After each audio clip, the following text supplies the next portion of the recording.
ৰোটাৰ বৰঝাৰত ৰাজ্যৰ প্ৰতিবাদী কাৰ্যসূচী বিটিচিৰ ৮টাকৈ সমষ্টিৰ পৰিসৰ বৃদ্ধিৰ বিৰোধিতাৰে হৈছে এই প্ৰতিবাদ।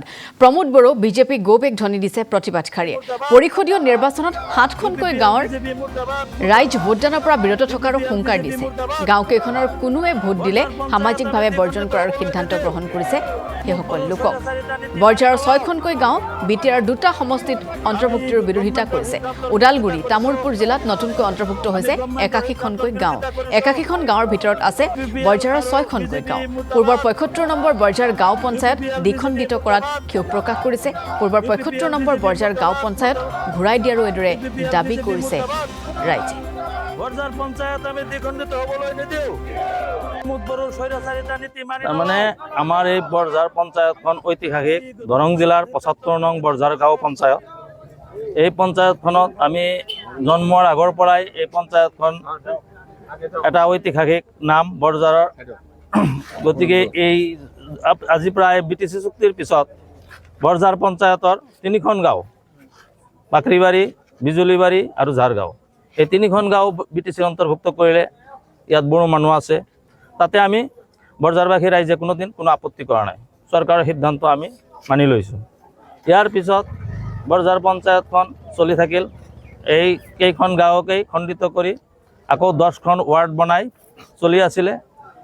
আকৌ ১ বছৰ আগতে শান্তি চুক্তিৰ পিছত আমাৰ বৰঝাৰ পঞ্চায়তখন বিটিচিৰ অন্তৰ্ভুক্ত কৰিলে। তথাপিও আমি ইয়াতে ৰাইজে কোনো ধৰণৰ প্ৰতিবাদ কৰা নাই। ইয়াৰ মানে আমি ৰাইজে কোনো সন্তুষ্টিও আমি কৰা নাই। এতিয়া আমি বিটিচিৰ অন্তৰ্ভুক্ত বুলি আমি মানি লৈছোঁ। এতিয়া আমি ২-৩ দিন হ'ল আমি কোনো আনুষ্ঠানিকভাৱে আমাক জনোৱা নাই। বৰঝাৰবাসী কোনো ৰাইজকে কোনো মানে ৰাজনৈতিক নেতাই হওক বা অফিচিয়েলি হওক আমাক নজনোৱাকৈ এতিয়া আমি দেখিব পাৰিছোঁ যে আমাৰ এই ১ নম্বৰ বৰঝাৰ, ১ নম্বৰ দৰং বাজাৰ, ২ নম্বৰ দৰং বাজাৰ আৰু ৩ নম্বৰ দৰং বাজাৰ, এই ৩খন গাঁও ৰৌতা বিটিচি সমষ্টিতে ৰাখিছে আৰু বাকী বৰঝাৰ গ্ৰেণ্ড আৰু ২ নম্বৰ বৰঝাৰ এই গাঁও দুখন ৫ নং চেৰভাং সমষ্টিত পেলাইছে। তাৰমানে ইয়াৰ পৰা এইটোৱেই প্ৰতিমান হৈছে যে আমি এই বৰঝাৰ অঞ্চলৰ ৰাইজৰ, আমি ভোটাৰ, আমি এই দেশৰ নাগৰিক, আমাৰ ভোটাধিকাৰ আছে। আমাৰ দ্বাৰাতে চৰকাৰ নিৰ্বাচিত হয়, জনসাধাৰণ ৰাইজৰ চৰকাৰী প্ৰতিনিধি নিৰ্বাচিত হয়।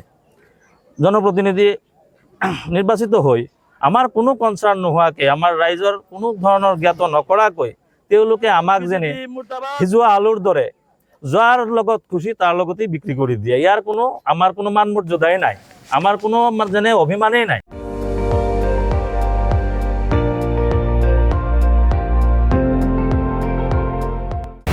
আপুনি চাই আছে ND24, সৰ্বশ্ৰেষ্ঠ নহয় সৰ্বোত্তমৰ দৌৰ।